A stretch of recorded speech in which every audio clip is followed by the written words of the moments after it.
Well, hey everybody. My name is Dave Johansson. I'm with technical sales at Microsoft. I kind of spent my last 6 years in the public cloud Azure space. I'm from North Dakota. If anyone's familiar with Beulah, North Dakota, that's where I'm from. I'm actually going hunting there this weekend for deer hunting, and so been at Microsoft for 6 years. It's been great. Love my job. Work with great guys like Eric.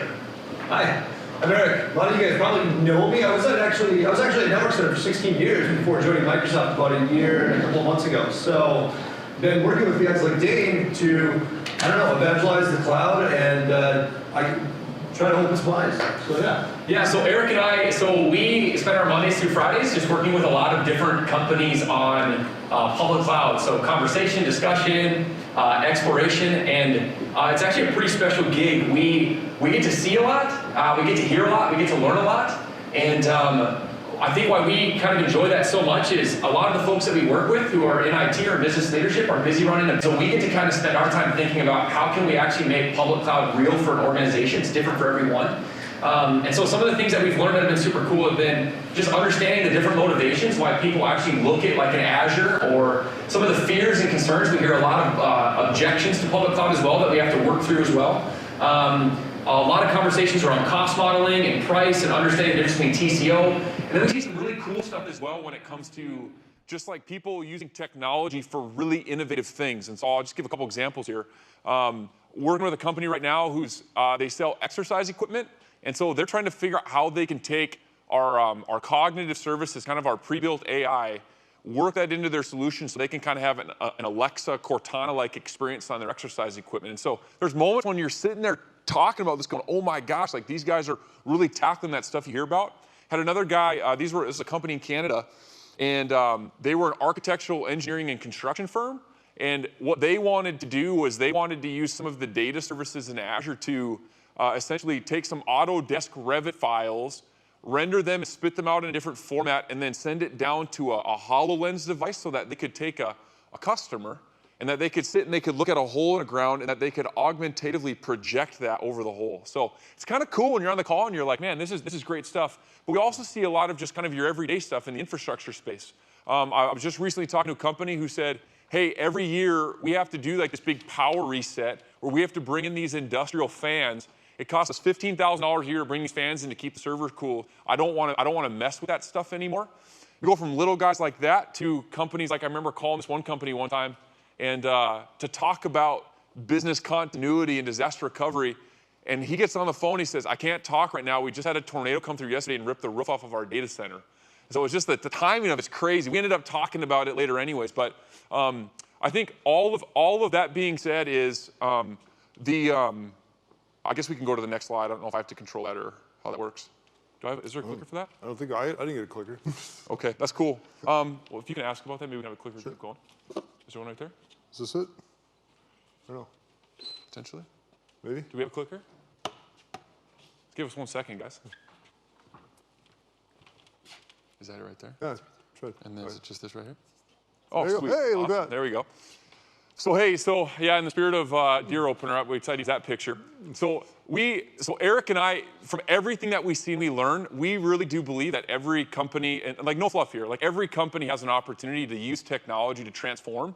And the challenge that we see is a lot of the companies that we talk to is that some people see it, but some people don't, and for a lot of various reasons. And so a lot of times we feel like the little kid on the slide who's saying, hey, there's an opportunity that's worth exploring over here. And but because of somebody's position or their vantage point, they just might not see that. And so we're pretty passionate about finding ways to help customers in the midst of their busy schedule go and explore the public cloud. Now, when it gets to the public cloud and exploration, we actually find that it can be really difficult.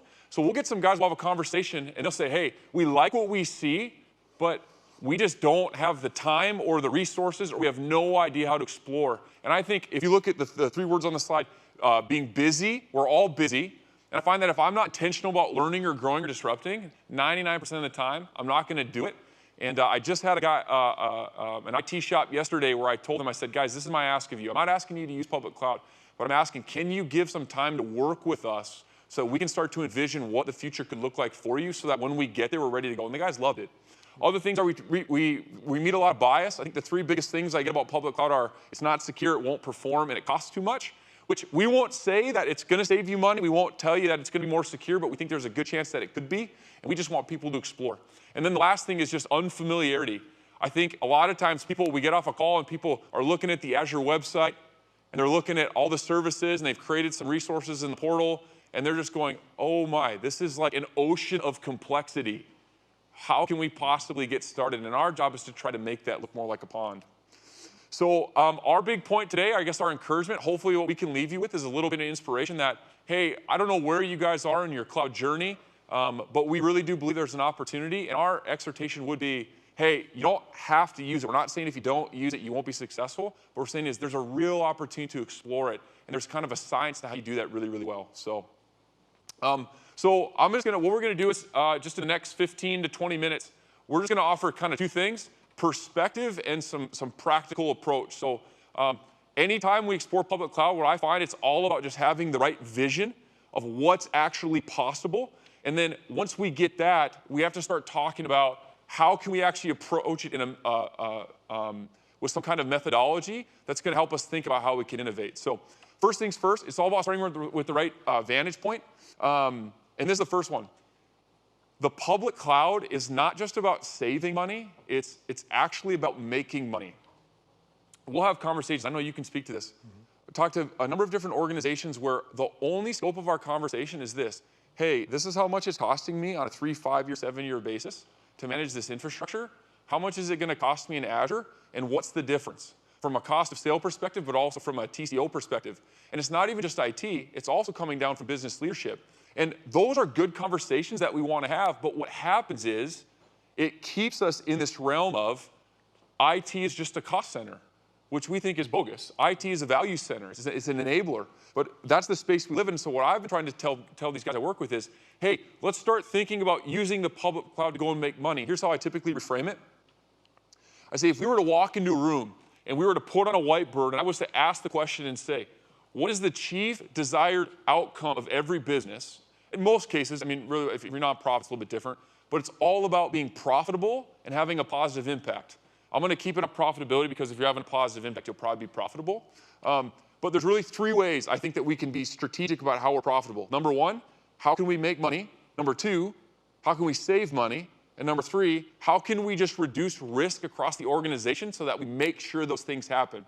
Well, the big one to focus on there is how do we make money? And if you think about your company or organization, the chief way that we make money is that we sell to more customers and that we sell more to our customers. And so from a technology perspective, if I can start thinking about everything from my data center to my servers to my applications to my data and tying that to helping us go get more customers, I think we started off really well. And when we start thinking like that, we go to the second point of realizing that the most important people in the organization, obviously from a servant perspective, are those end users, namely those front office functions, right? The salespeople, the marketing people, the customer service people, the field engineers.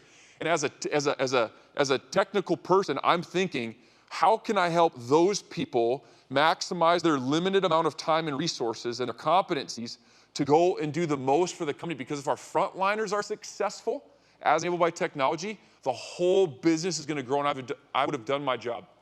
Those 2 things summarize, it gets to my last point. And Eric is the one who actually says this to me all the time, because Eric, you spent how many years in IT? Well, I've been doing it for 17, 18. Yeah, Eric says this all the time, but there is this weird idea that with public cloud, IT is less relevant. And you guys have probably all heard it before. It's like, oh, hey, guess what? The public cloud's here. You know, you can get rid of your IT staff, which we just think is dumb. No. The whole thing we think about is all about repurposing. And we think that today, more than ever before, IT is more relevant than ever before, because the reality is you've got a lot of people in the business who aren't technologically savvy or focused on other things. But if we can be the people who can go and understand the transformative opportunity, we can start bringing that to the business. And we become what we think we really are, a value center. We're the enablers. And the big point here is when I think about all this stuff is how I try to encourage some of the folks I work with is I say, look, we spend so much time focusing on infrastructure, data center, and servers, which is great, but what if we could offload some of that? And we can spend more time focusing on what really matters to our end users and our customers. And that's the applications and the data that we provide to them. The second point is the public cloud is more than just another data center to stick our servers. It's actually a platform for digital innovation. And again, this comes back to our conversations as well of, we're just talking cost center, man. one data center or the other one, on premises or in the cloud, third-party colo or in the cloud. We got to get beyond that, and here's how I typically try to reframe that.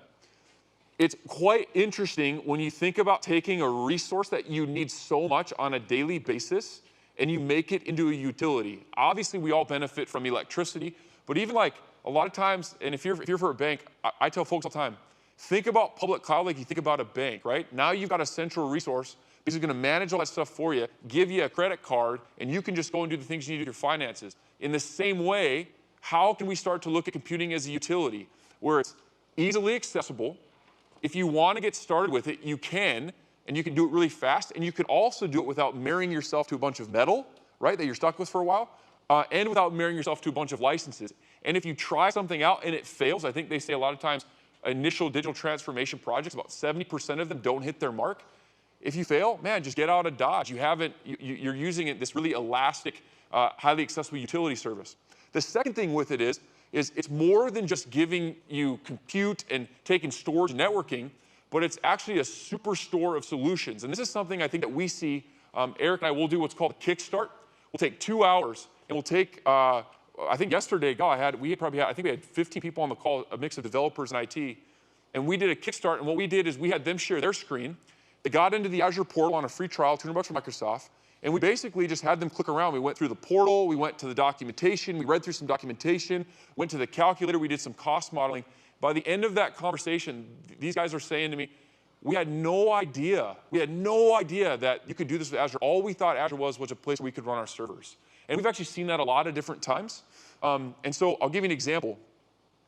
If you were gonna run like a big data warehouse, you could totally go to the public cloud, spin up a bunch of infrastructure, your VLANs and everything, and you could run it, you could install a big data warehouse that you paid a bunch for licensing. Or there's actually like data warehouses as a service.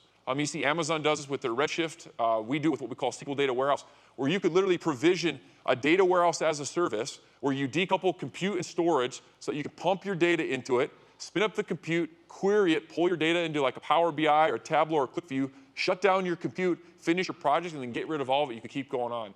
Or there's things where you can tap into some of these AI services that are pre-built, that you can fuse those into AI. It's not just about the infrastructure. And then I think the last thing is, Eric and I have been kind of talking about this, but I am curious to see in the next 5 years if we are still going to be running servers. I think there's always a use case for it, absolutely, but with the abstraction that's possible, I think we're going to see more and more companies not actually dealing with servers at the operating system or infrastructure level anymore. I think it's going to be much more about telling a platform what you want, and you just deploy your applications to it. And I think one of the key ways you see this today is serverless. I think that's obviously a sexy term, but we've got a service in Azure called Functions today where literally you don't even need an IDE. You can just use a code editor in the browser, and you create a couple of different functions to do your application processing.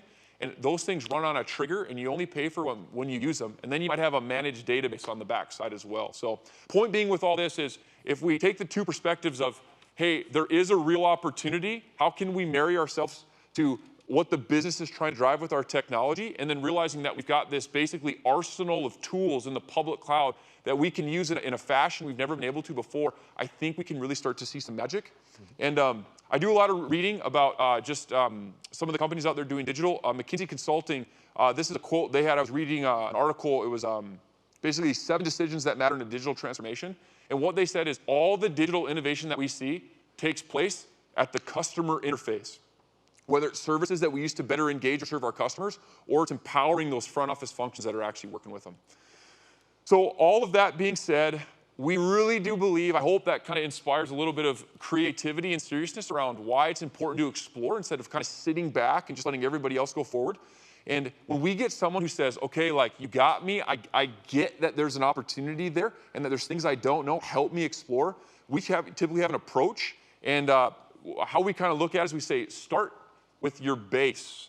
You've got a data center, some server rooms, a colo, you've got infrastructure. How do we take that, modernize that, optimize it, do it better so that we can take the resources it costs to manage that and reallocate them to focus on the more innovative side of the house, those applications and the data. And so that being said, Eric's going to talk about infrastructure. Right. Well, this is where we get down into talking about where you start to get back some of that time, because I think what happens when you're an IT guy is you spend so much time just doing your day-to-day tasks, and you're caught up in the sort of busy work that is just keeping the system running. So modernizing the data center is the first step in sort of getting that time back so that you can start focusing on what really is important, which is what Dane said, making the money and hopefully providing business outcomes. So how do we do it? Well, first of all, you assess what you have, right? You don't really, it's common that everybody knows what they have from an application perspective maybe, but how do they all work together? What do they look like? How does this application connect to that one?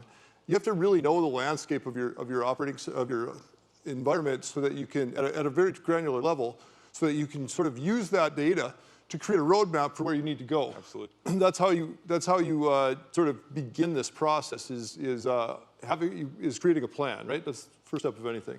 Now, the second step, once you have that plan, part of an assessment is going to be sort of identifying what we call the guinea pigs, or maybe your low-hanging fruit, right? What are your good candidates or good use cases to start moving things off? A primary use case, one of the top ones we see, business continuity, disaster recovery. Colos are expensive, and this is a great way to start that process. Once you're doing, business continuity, or you're doing, you can fail over and do your testing for your disaster recovery in the cloud. Next thing you know, you fail one of those servers over, and oftentimes it doesn't come back. It can come back, but oftentimes it doesn't come back. So that goes right into the third thing, which is to start migrating. And like Dane said, this isn't a thing that we're doing. We're not asking anybody to lift and shift an entire data center. The hybrid cloud is the real thing. Microsoft recognizes it. Microsoft actually promotes that, and that's one of our strongest selling points. Actually, is the hybrid cloud scenarios. And so find an application. Find if you have some things that are coming into your network. Maybe it's your DMZ. Maybe you don't need those things on premises anymore. Potentially, it's more secure to not have them on premises anyway. Start migrating those things off piece by piece, little by little. Get the things that maybe can't migrate into software as a service. Start modernizing your applications. Next thing you know, you can start really getting your time back by looking at implementing your cloud ops. Right. This is where you notice the biggest bang for your buck in the cloud when you start being able to automate things, being able to use security, risk management, governance. You can work that all into the cloud, and you can manage it with sort of this central pane of glass, if you will. And once you get to that point, you've freed up some of your time, you've freed up some of your resources so that you can start actually, hopefully, driving some business outcomes. And ultimately, what we're trying to get to is what Dane was talking about with functions and with things like serverless computing, with managed SQL databases. That's all called platform as a service, PaaSify. PaaS everything. Because if you PaaS it, you don't have to manage it. You don't have to do patch it. You're focusing on what you need, right? Yeah. Exactly. So optimize the innovate. Exactly. And so this is really, and look, we try to cast vision for this, and we're actually not very pushy at all with our customers. We just try to say that, hey, there's a path. And so there's actually, I'll hit the next slide here. You'll see there's a number of different partners. Microsoft actually does this, funds these assessments. There's a number of third-party tools. On the left side, you see one. On the right side is actually, that's called Azure Migrate. We got a guy who does this really well. But essentially, this whole idea of starting with an assessment, and then we try to communicate, hey, look, we really believe this is a phased approach, little by little. And probably one of the first things we see people do, and this is actually a kind of a very enlightening experience, is someone goes, okay, well, I'm going to extend to Azure. I'm going to carve a little virtual network out of IP ranges. I'm going to run an IPsec tunnel across the public internet. And I'm going to throw up a little tiny Azure virtual machine where I'm paying like under $50 a month. And I'm going to make it a replica domain controller. And they do that. And then they sit back and we're like, look, you've effectively extended your network. You could start moving servers into the cloud. And that ends up being a huge experience. And then we just start looking at apps one at a time. What comes over? And like Eric said, Microsoft does believe that actually hybrid cloud is probably the future more than anything. But again, we're not afraid, though, of a full migration. So once we get beyond the optimization realm and we really figure out how do we do infrastructure in the best, most efficient way possible, leveraging maybe a combination of on-prem and Azure, maybe it's all in Azure public cloud, is we really get to focus on kind of what matters, your application landscape. And what I love about this is imagine yourself as an end user. Now look, I'm in technical sales. I'm not actually in IT. I love IT. I talk IT all the time. But for me, my applications, I don't really care what the data center looks like. I don't care what servers we use. None of that stuff really matters to me. But what I do care about is I want a killer application. Number one, I want it to be functional to help me do my job. Number two, I want the thing performant. I want it fast. Number 3, I want that thing available. And number 4, I want it to be easily accessible on any device, at any time, at any place. And so my thought is if I can get my head out of just all of the day-to-day busy stuff that I have to do in infrastructure, I can offload some of that, I can start focusing on improving those 4 things for my end users. What that looks like from an Azure perspective is, imagine if we could actually look at all of your application systems together and we could go, okay, here's the candidacy evaluation on each of them for public cloud. Where can we make each one of these better? And then in that, where can we identify a gap and say, you know what, there's actually a business process here that doesn't quite have an application that's going to enhance it? Could we build it? And so probably one of the first steps I see is a lot of companies who just go, hey, look, we could continue to host applications, but why not just go out there and use a provider who provides it software as a service? They do it really, really well. All we focus on is high-level configuration and letting users into it. The next thing is, could we build something? Now, this can, I think, scare some folks if they're not in development, but I think we can build applications faster and easier than ever before. And I've got 4 examples on the screen. I'll just talk about them real quick. So Pazify, that's obviously all about taking an application and throwing it out at the platform, basically where you said, hey, Microsoft, I need this compute. I need it to auto-scale based on a CPU metric. And I will need you to take care of patching the operating system, installing IIS or Apache HTTP, and I want you to drop the code framework on there as well, and you take care of that. Like, we've got that stuff today. In fact, I've got a company right now who's literally just moving out of a really large hosting company. They want a little bit more control, and what they're gonna do is move over their ERP e-commerce application. They're gonna do straight up VMs. It's all Windows and SQL. It's probably about 10 different servers. But where they wanna get to is that here's what we wanna do though. We wanna Pazify. We don't want to manage the infrastructure anymore. We want to get to a source we can focus just on the application. So that's the first one. And a couple other ones are mobile apps. If you think about digital transformation, one of the greatest ways that you'll see industry analysts talk about it is going mobile.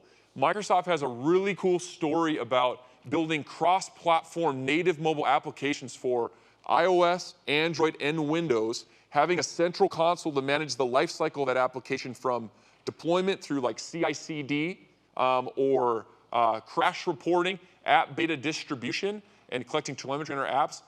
We've got a really cool story, and we've seen that people can build and host mobile apps without having to deal with any infrastructure faster than they could before. And then I think the last 2 ones really comes down to this.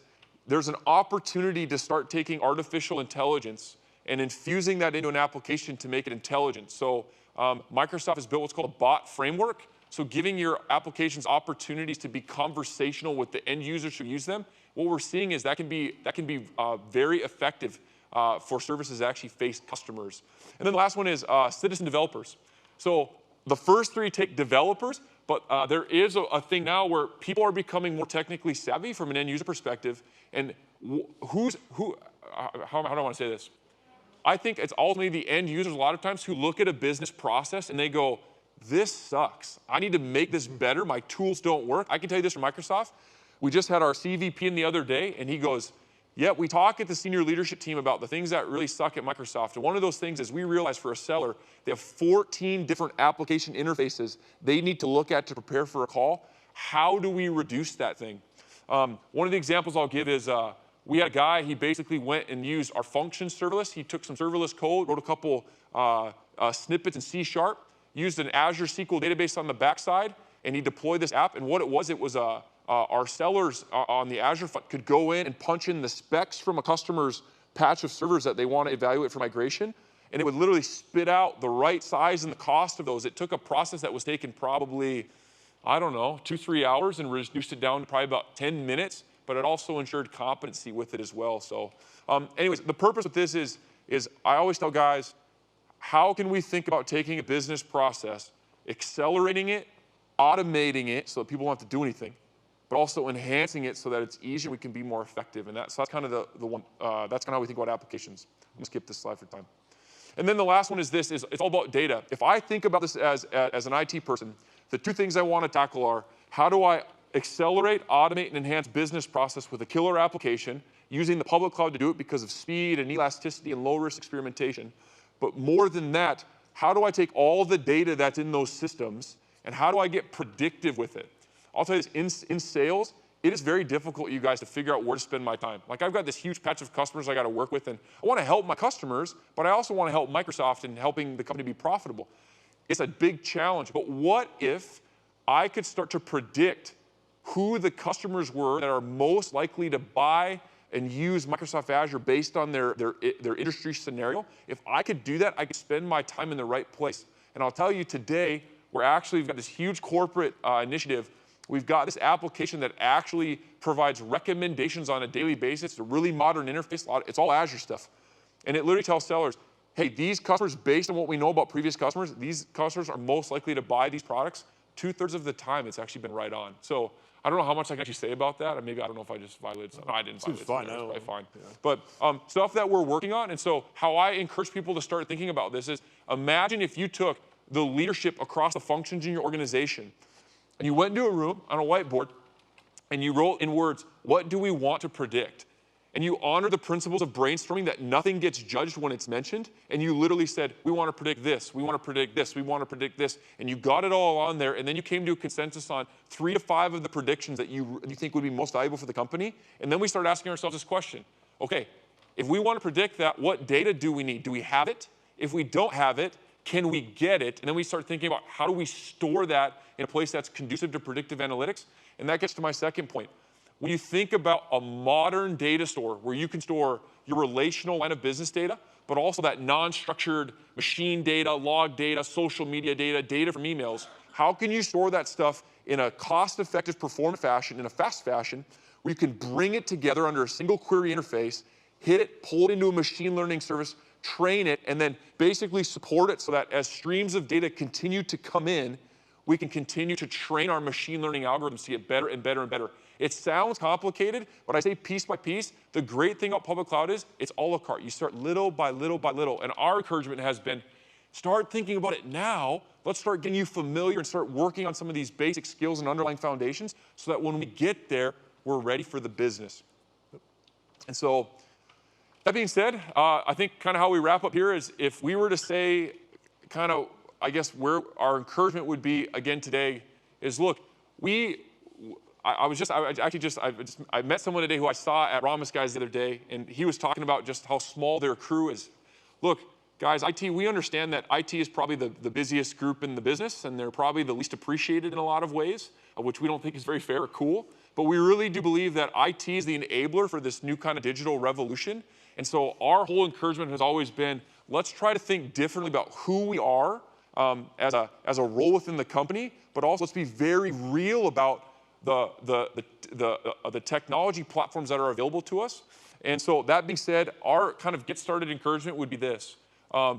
Think about taking some time, 1 hour a week, 2 hours, maybe even a day, where you get leaders together and you start to envision the transformative possibility. We talk to companies who don't do that. Like, they never stop. The business just goes. They never stop to dream about what's possible. We say you should go think about it based on some of the principles that we've given.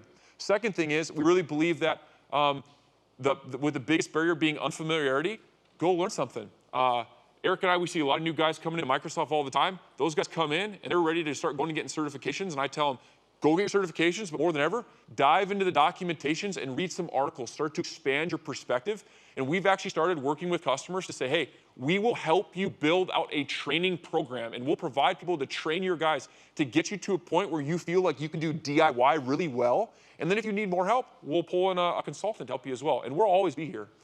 And then the last 2 things are, like Eric said, find a guinea pig. Start really, really small. Maybe it's just grabbing like 3 terabytes of really cold file data that you want to get off your SAN because you got to replace that thing, and you just ship it up into cheap cloud storage. That's your first thing. Or maybe you expand your network, you stick a replica domain controller, and you go, hey, wow, look, we just extended our network. Like, we started. I'll tell you, once you get started, you get more familiar, you get more confident, you get more competent, and then the rest kind of follows. Then we press into that opportunity. And then the last thing is this is, look, ask for help. This is probably the biggest thing. Network centers, obviously, with them putting this on, they have a lot of resources who can help with this. In addition to that, Eric and I spend our Mondays through Fridays doing this. And so I don't know if this looks like you guys come to talk to us, or it comes like talking to your Microsoft rep or whatever, but this is our job. We're not here to push. We're just here to help empower people to go and explore what's actually possible for their business, because we believe in this stuff. So that being said, I think that kind of wraps up. Do you have anything else? Nope. Oh, one thing. You want to see, I think, like Dane said, there's one thing that looks really complicated, right? That data and AI, the data scenario that he's talking about. Dale, actually, this afternoon is going to show you on stage live how easy some of that stuff is. He's actually going to do some chat bots, and he's going to do a few things like that live, so you'll be able to see what it looks like to sort of pull in that data and make use of it in real time.